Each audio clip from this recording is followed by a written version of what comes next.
Hello everyone, I am Dr. Dhruvin Shah, third year ENT resident at Gujarat Adani Institute of Medical Sciences, Bhuj.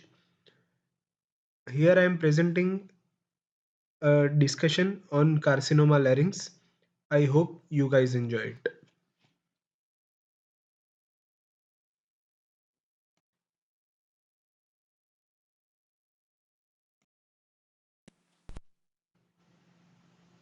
So, laryngeal carcinoma constitutes 2.63% of all body cancers in India, more common in elderly patients, more in 40 to 60 year age group. Male to female ratio is 4.6 is to 1. For vocal cord carcinoma alone, male to female ratio is 10 is to 1. It is the third most common carcinoma among males. Mostly laryngeal carcinomas are of squamous cell type.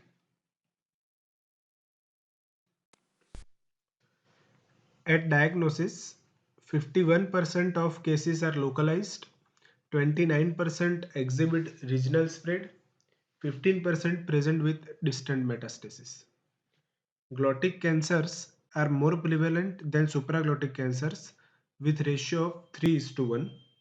More than 50% of laryngeal SCC arise in glottis. Anterior commissure is the most common site in glottis.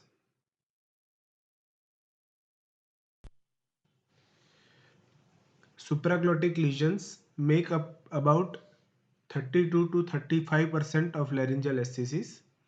As I said, the anterior portion of the vocal cord is the most common site for glottic cancers. Subglottic cancers are rare. In supraglottic lesions, epiglottis is the most common site.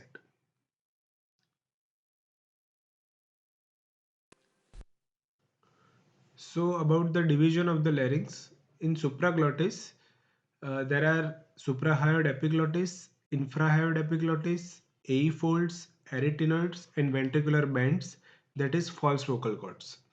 In glottis, there are true vocal cords, including anterior and posterior commissures, and subglottis.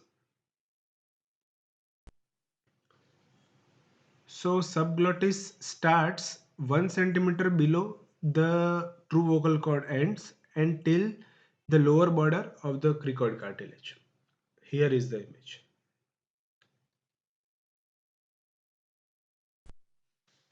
So about the etiology of the laryngeal cancers, smoking is the major risk factor. Relative ratio ranges from 6.1 to 15.8 compared to non-smokers, and benzopyrene is the major carcinogen. Alcohol consumption, it is synergistic with smoking. Combination of smoking and alcohol increases the risk by 50%. Certain subtypes like HPV 6, 11, 18, 30 and 33 are also associated with laryngeal cancers. Some occupational exposures like wood dust, paint fumes, asbestos, and coal dust, and some genetic factors like family history in Japanese and Russian workers, and genetic mutations such as Fanconi anemia and congenital dyskeratosis are also associated with a higher risk of developing laryngeal tumors.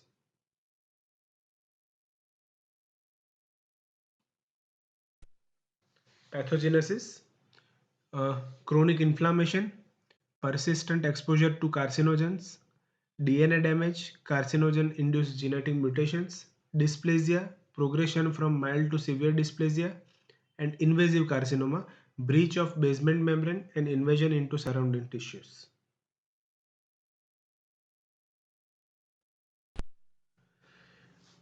So here is the broader classification based on the histological grade: well differentiated, moderately differentiated, poorly differentiated, and anaplastic or pleomorphic.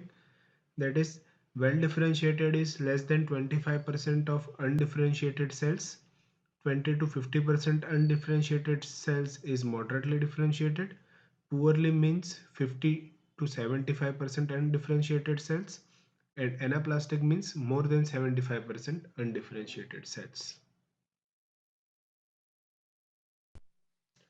So patterns of lymphatic spread in carcinoma of larynx.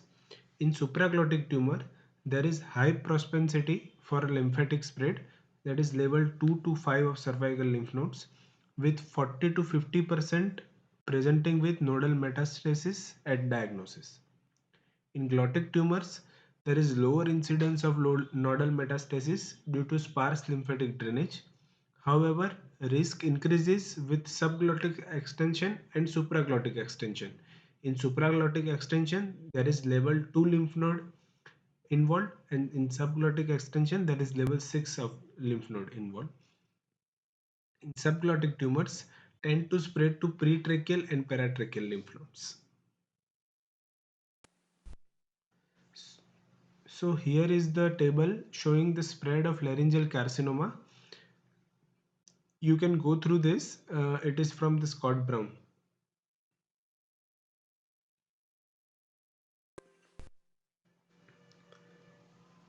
So about the clinical presentation of glottic cancer, early symptoms, hoarseness due to involvement of true vocal cords. So in glottic cancers, the vocal cords are involved early. So patients present with the symptoms earlier, so there is good prognosis. In advanced symptoms, sore throat, ear pain due to involvement of Arnold's nerve, the refold autalgia, localized pain over thyroid cartilage, and airway obstruction. Supraglottic cancers, early symptoms, pain during swallowing, persistent sore throat, sensation of lump in throat, hot potato voice, and autalgia due to Arnold's nerve involvement. Advanced symptoms may be halitosis, bad breath due to infection, dysphagia, and aspiration. In subglottic cancers, early symptoms, sensation of lump in throat, advanced symptom, stridor or hemoptysis. So about the diagnostic workup, history focusing on smoking, alcohol consumption, weight loss and swallowing difficulties. About the physical examination, we have to look for laryngeal crepitus. We have to move the larynx in side to side position. Loss of crepitation on side to side movement means post cricoid invasion. Tenderness of larynx on palpation due to invasion of inner pericontium and cartilage. We have to look for enlarged lymphadenopathy of cervical lymph nodes. Then we can go for indirect laryngoscopy. We have to look for the site, extent, vocal cord mobility, appearance of lesion, and pooling of saliva. Contrast enhanced CT scan is the method of choice for radiological investigation. MRI in selected cases, though motion artifacts can be a limitation. Higher sensitivity for cartilage invasion. Laboratory tests and direct laryngoscopy with biopsy under general anesthesia.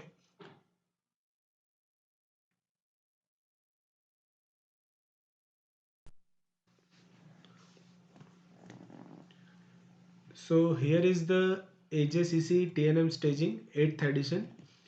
There is different staging for supraglottis, glottis and subglottis. More or less it is the same. There is few minor changes. In T1 there is only one subsite involved with normal cord mobility in supraglottis. Uh, in T2 lesion, tumor invades mucosa of more than one adjacent subsite or region outside the supraglottis without the fixation of the larynx. And in T3, tumor limited to larynx with vocal cord fixation or invasion of specific areas like postcricoid area or pre-epiglottic space. In T4A, there is involvement of thyroid cartilage, and T4B, involvement of prevertebral space, encases the carotid artery or involves mediastinal structures. In glottis, there is T1A and T1B. That is, T1A means tumor limited to one vocal cord, and T1B means tumor involves both vocal cords. T2 means tumor extends to supraglottis or subglottis with impaired vocal cord mobility. And T3 means vocal cord fixation or invasion of paraglottic space. And T4A and T4B remains the same. In subglottis, T1 means tumor limited to subglottis.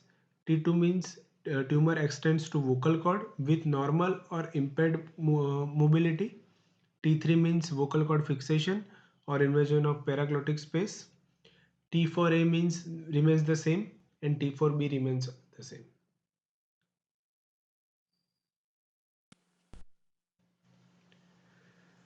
So nodal and metastasis category. N0 means no regional lymph node metastasis. N1 means single ipsilateral lymph node less than 3 cm in dimension.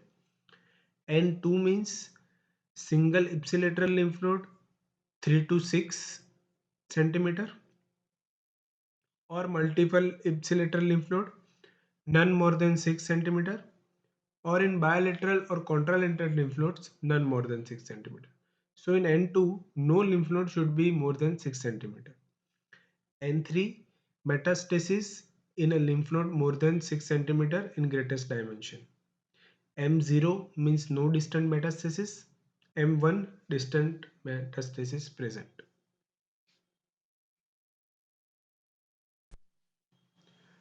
So AJCC prognostic stage grouping. Stage 0 is TIS means carcinoma in situ, N0, M0. Stage 1 is any T1, N0 and M0. Stage 2 means T2, N0, M0. Stage 3 is T3, N0, M0 and T1, T2 or T3 with N1. Stage 4A means any T1, T2, T3, T4A with N2 or T4A with N0 or N1. Stage 4B means any T with N3 or T4B with any N. And stage 4C means any T, any N, M1, that is distant metastasis present. So about the treatment, choice of treatment depends on the following: local control rate, that is primary goal, voice preservation is the secondary goal, fitness for surgery and reliable for follow.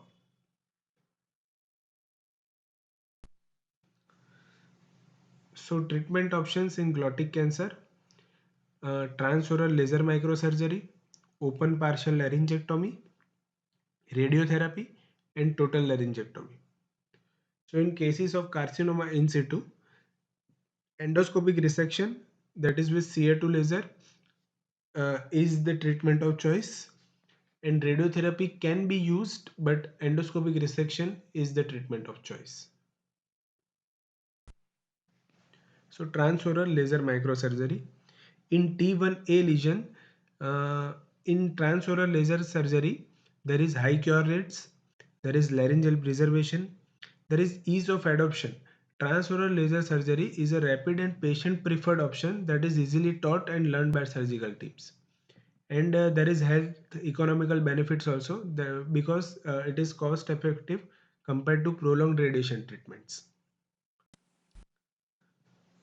For T1B lesions and T2 involvement, there is voice impact concerns. So greater surgical resection may compromise voice quality, making TLM less favorable. Cure rates. Studies indicate that surgical outcomes can be equivalent or better than radiation therapy. Anterior commissure involvement. The debate exists on whether the anterior commissure location affects the prognosis. A systemic review of T1B tumors indicated improved local control with radiation therapy compared to TLM. So types of chordectomy. There are total 6 types of chordectomies. Type 1 means subepithelial chordectomy, resection limited to the vocal cord epithelium, indicated for superficial epithelial lesion such as carcinoma in situ. Type 2, that is subligamental chordectomy, resection extend to epithelium, Rinke space and vocal ligament. suitable for lesion infiltrating up to the. Type 3 transmuscular involves the epithelium, vocal ligament and vocalis muscle. Type 4 total chordectomy, complete removal of the vocal cord, appropriate for more extensive tumor with limited anterior commissure involvement. Type 5, that is extended chordectomy, involves resection beyond the vocal cord. Uh, there are four subtypes: A, B, C, and D. A means extend to contralateral vocal cords. B means extend to arytenoids cartilage. C means anterior commissure involvement, and D means extend to subglottis. Type 6 anterior commissure resection. Resection includes the anterior commissure used for lesions specifically involving the anterior commissure with potential cartilage invasion.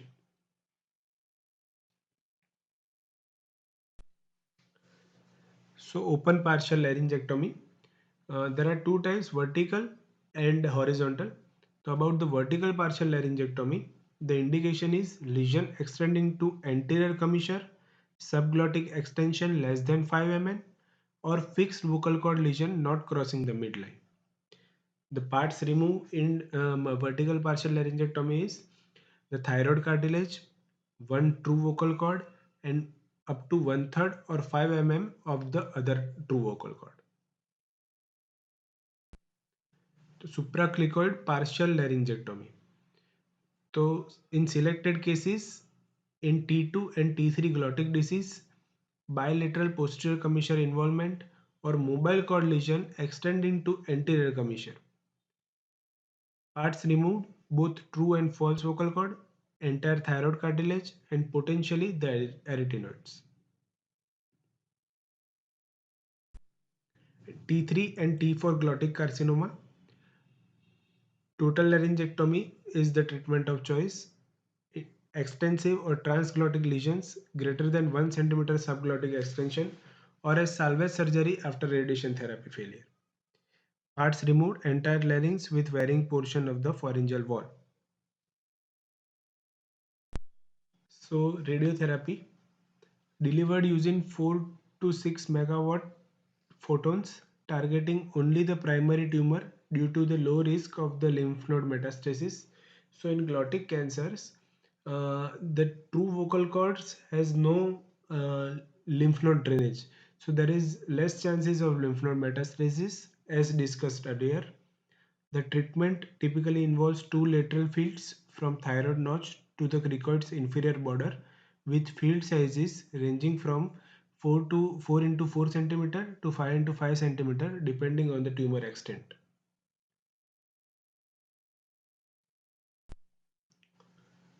So here is the table showing the treatment of choice for every stage involving the T stage: T1A, T1B, T2, T3 and T4.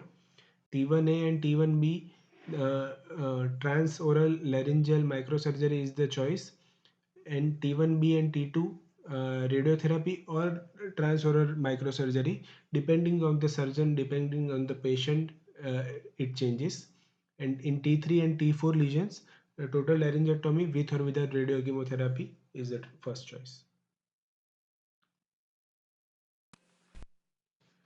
So about the supraglottic cancer, definitive radiotherapy considered in early stages. However, TLM and transoral robotic surgery is also used as primary treatment. Radiotherapy encompasses both the primary tumor and bilateral lymph nodes level 2 to 4A due to high risk of microscopic nodal metastasis. And the radiotherapy alternative regimen for supraglottic cancer is 65 gray over 30 fractions across 6 weeks or as similar to the glottic cancer. So surgical options for supraglottic cancer: supraglottic horizontal partial laryngectomy, parts removed, epiglottis, A folds, false vocal cord, the upper one third to one half of the thyroid cartilage. The hyoid bone may be removed if there is involvement of the epiglottic space. Extended supraglottic laryngectomy. Supraglottic lesion with less than 1 centimeter base of tongue invasion and parts removed, same as supraglottic laryngectomy with additional removal of ipsilateral base of tongue up to the circumvallate papillae. And third is the total laryngectomy for advanced cases. So about the neck node management in T1 and T2 glottic and supraglottic cancer. T1 glottic cancer rarely presents with metastatic lymphadenopathy, very low risk of occult metastasis. Treatment is limited to primary site. T2 glottic cancer, slightly higher risk, about 7%. No clear guidelines on whether neck treatment is necessary or not. Supraglottic cancer, high risk of occult neck metastasis, greater than 15%. Neck treatment is almost always required even without clinical or radiological evidence of disease. Exceptions: small cancer of tip of epiglottis with minimal invasion and salivary malignancies in the supraglottic region may not require neck treatment, like mucoepidermal carcinomas.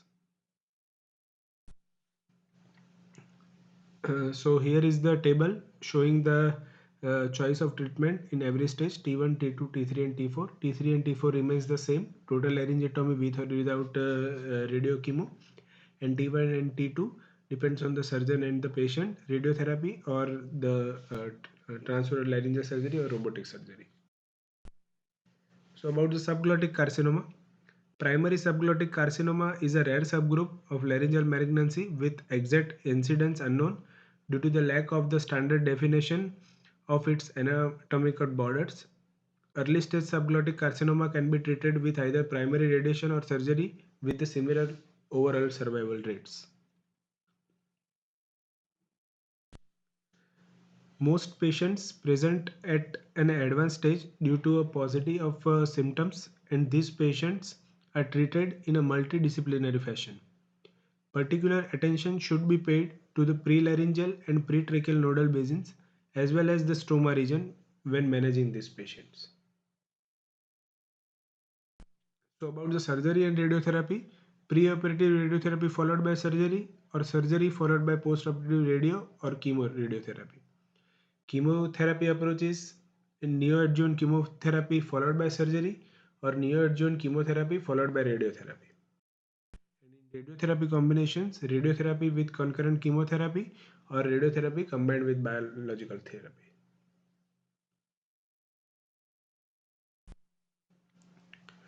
So in advanced carcinoma, there are two groups: moderately advanced and advanced. In moderately advanced is T3 fixed chord lesions. Local control likelihood is 60 to 70%. 5-year survival rate 50%. Treatment options: concurrent chemoradiotherapy with laryngectomy for reserved for relapse, and total laryngectomy with or without adjuvant post-op chemoradiotherapy. In advanced group, moderate cure rates, low likelihood for laryngeal preservation. Treatment option: total laryngectomy with neck dissection with or without adjuvant chemoradio, and radiotherapy with adjuvant chemotherapy.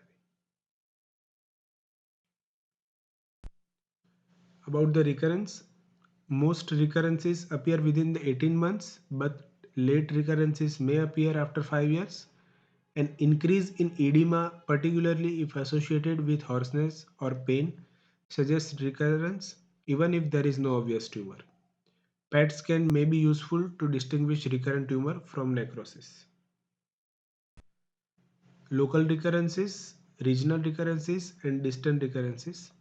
Local often occurs at the site of the primary tumor, particularly in cases of poor surgical margin or incomplete resection.